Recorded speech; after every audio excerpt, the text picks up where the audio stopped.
By the late 1990s, global pop music followed a familiar pattern. It spoke mostly one language, revolved around a narrow set of sounds, and emerged from a small number of cultural centers. Then a young woman from Barranquilla, Colombia, stepped onto the world stage. And that balance quietly began to shift. She didn't match industry expectations. She wrote her own songs. She blended cultures instead of choosing one. She moved between Spanish and English with ease, fused rock with Latin rhythms, and performed with a presence that felt both ancient and unmistakably modern. This documentary traces how Shakira Isabel Mebarak Rapal evolved from an initially overlooked local artist into one of the most influential global musicians of her generation, reshaping pop music, redefining Latin identity on the world stage, and opening doors that had long remained closed. Subscribe and stay until the end for a fact that may change how you hear Shakira forever. Shakira was born on February 2, 1977, in Barranquilla, a Caribbean port city shaped by constant cultural exchange. Her father, William Mebarak Chadid, was born in New York to Lebanese parents. Her mother, Nydia Rapal Tirado, came from a Colombian family deeply connected to the region's coastal traditions. From the beginning, Shakira grew up between worlds. Inside her home, Arabic melodies mixed with Colombian folk music, classic rock, and Latin ballads. She learned to read and write at an early age, and by the time she was 4, she was already composing poems. At 8, those poems became songs. Her voice stood out immediately, deep, textured, and unconventional for a child. During school performances, some teachers reportedly described her sound as too strong or too distinctive. One instructor suggested she try choir, then later expressed concern that her powerful vibrato did not blend easily with others. Rather than adjusting to expectations, Shakira leaned into what made her different. At 13, she signed her first recording agreement with Sony Music Colombia. Her debut album, Magia, consisted of songs written during childhood. It received limited commercial attention. Her follow-up, Peligro, reached a similarly modest audience. By the mid-1990s, her future as a recording artist was uncertain. Many artists fade at this stage. Shakira did not. She took creative control. Rejecting outside songwriters, she insisted on shaping her own lyrics, melodies, and narratives.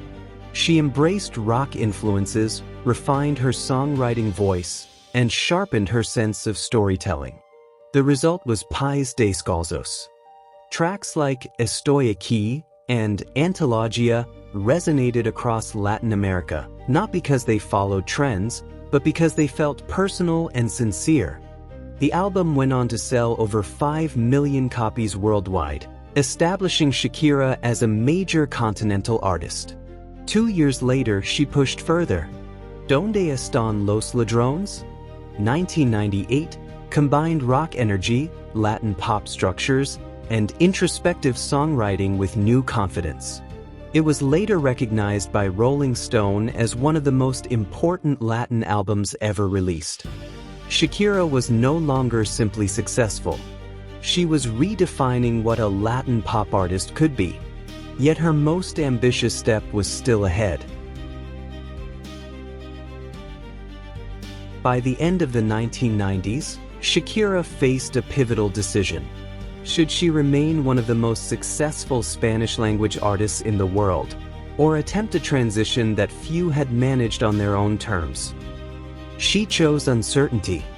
Instead of recording direct translations, Shakira spent months learning to write in English, carefully shaping lyrics line by line while protecting her distinct voice. The result was Laundry Service. Its impact was immediate. Whenever, Wherever became one of the most recognizable songs of the decade.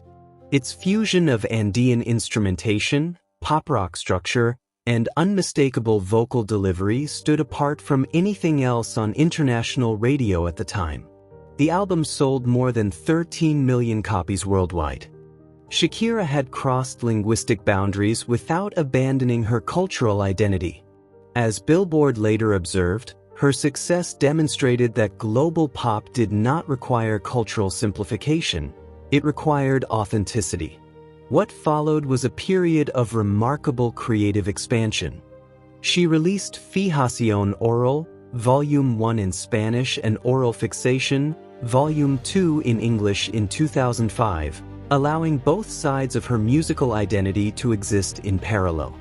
The single Hips Don't Lie, featuring Wyclef Jean, became a worldwide phenomenon, reaching #1 in more than 50 countries and standing among the most successful singles of the early 21st century.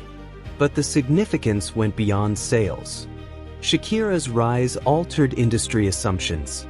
Major labels began to invest more seriously in bilingual artists and cross-cultural projects. While streaming platforms would later accelerate this trend, Shakira achieved it during the CD era, when access to global audiences remained tightly controlled. At the same time, she expanded her role beyond music. In 1997, she founded the Barefoot Foundation, dedicated to improving educational access for children in Colombia. Years later, UNICEF appointed her a Goodwill Ambassador, recognizing long-term engagement rather than symbolic visibility. She was not only exporting music, she was reshaping how Latin excellence was perceived worldwide. By the late 2000s, Shakira had entered a rare category. She was no longer simply a breakout success or a crossover experiment. She had become a global constant, an artist whose presence transcended language cycles, regional trends, and generational shifts. Rather than repeating a proven formula, she chose evolution. With She Wolf, 2009, Shakira embraced electronic textures and dance pop influences that reflected a rapidly changing music landscape. The album divided critics, but it demonstrated something more important than universal approval: creative flexibility.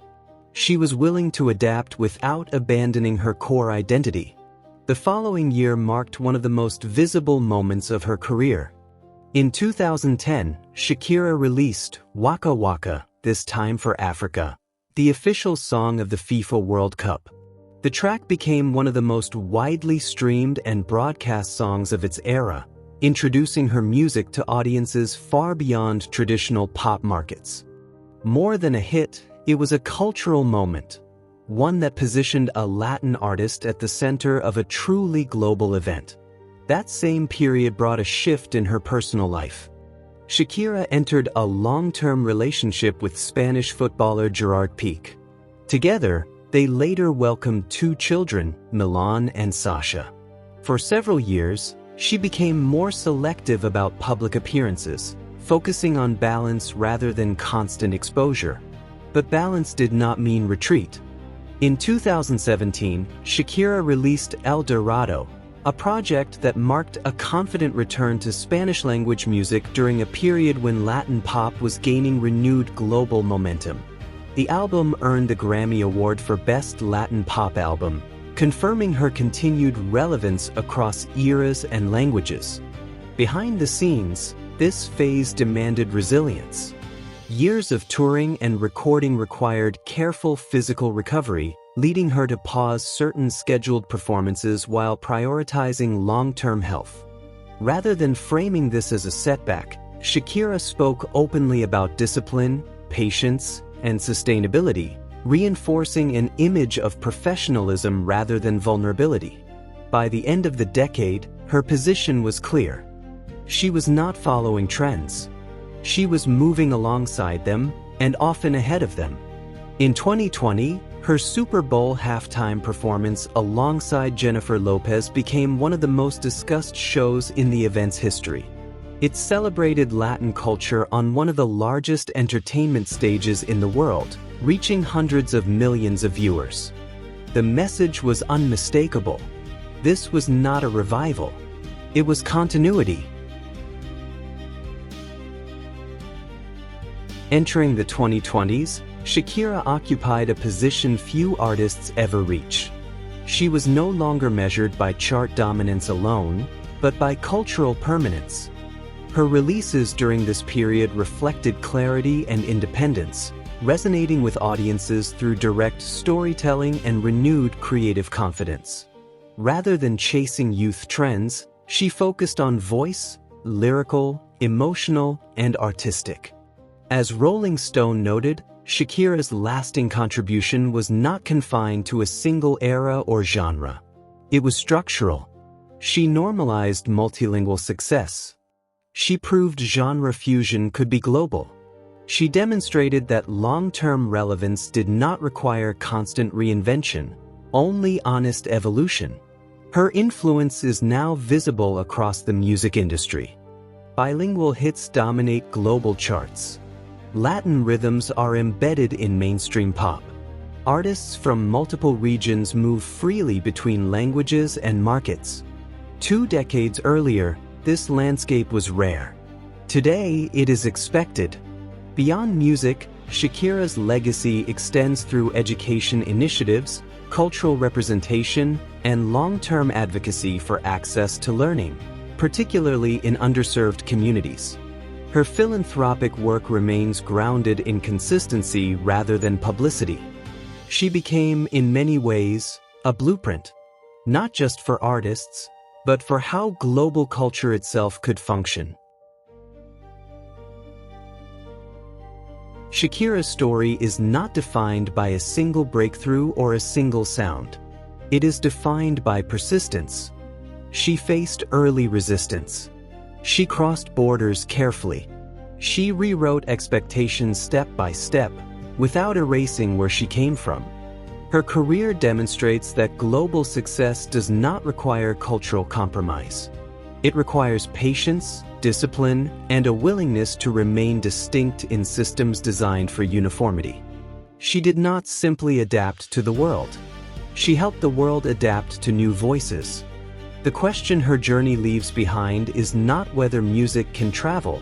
History has already answered that. The real question is whether the next generation will have the confidence to cross borders without losing their center, and whether audiences will continue to listen when artists speak in more than one language. Subscribe and hit the bell. New music documentary every week. Watch the following documentaries on our channel. If you enjoyed this story, watch Beyoncé, The Untold Story That Changed Music documentary, next. Want a documentary on another artist or era? Tell us below, we'll make it a short or a long, we read every comment.